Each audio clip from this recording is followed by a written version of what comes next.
sini kami akan mempresentasikan tentang kehidupan masyarakat sekitar yang melanggar Pancasila, dan kelompok kami mengambil sebuah tema, yaitu berjudi.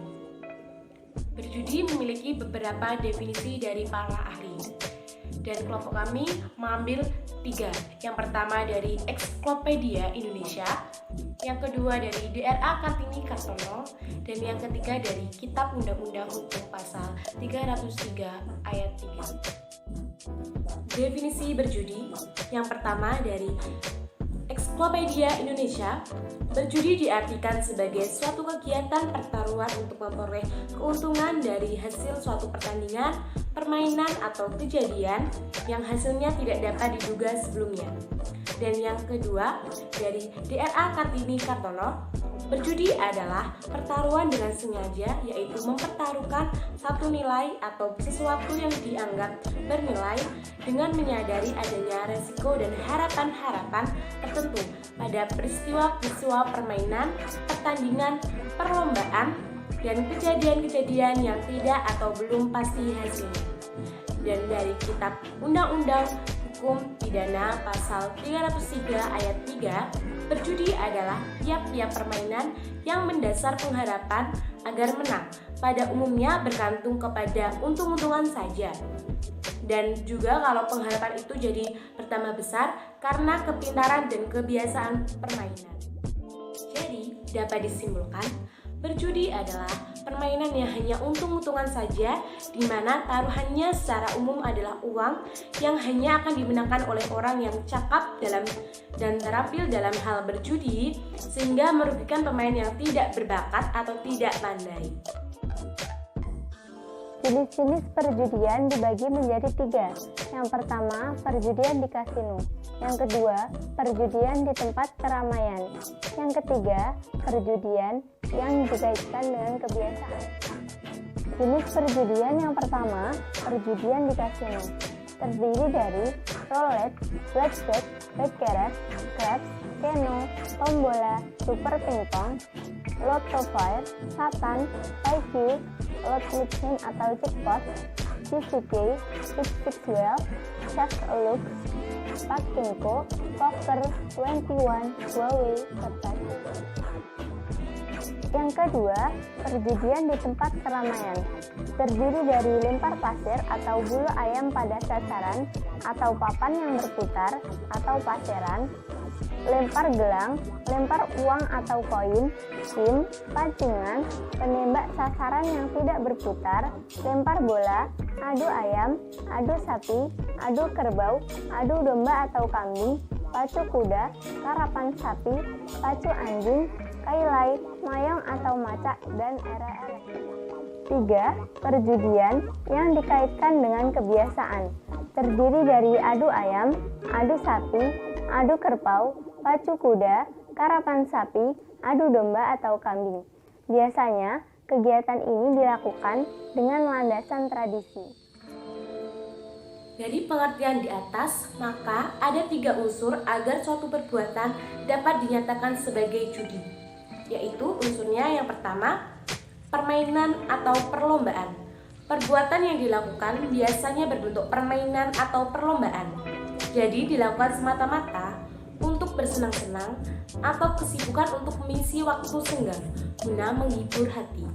Dan yang kedua, adanya unsur untung-untungan. Artinya, untuk memenangkan permainan atau perlombaan ini lebih banyak digantungkan kepada unsur spekulatif atau kebetulan atau untung-untungan, atau faktor kemenangan yang diperoleh dikarenakan kebiasaan atau kepintaran pemain yang sudah sangat terbiasa dan terlatih. Dan yang ketiga, adanya unsur taruhan. Dalam permainan atau perlombaan ini ada taruhan yang dipasangkan oleh para pihak pemain atau bandar, baik dalam bentuk uang ataupun harta benda lainnya. Bahkan kadang istri pun bisa dijadikan taruhan. Akibat adanya taruhan, maka tentu saja ada pihak yang diuntungkan dan ada pihak yang dirugikan. Jika kita perhatikan perjudian yang berkembang pesat di masyarakat bisa dibedakan berdasarkan alat atau sarananya, yaitu ada yang menggunakan hewan, kartu, mesin ketangkasan, bola, hewan, internet, dan berbagai jenis permainan olahraga.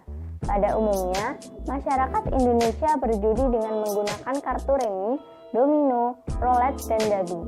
Namun, yang paling marak adalah judi togel atau toto gelap, yaitu dengan cara menebak 2 angka atau lebih.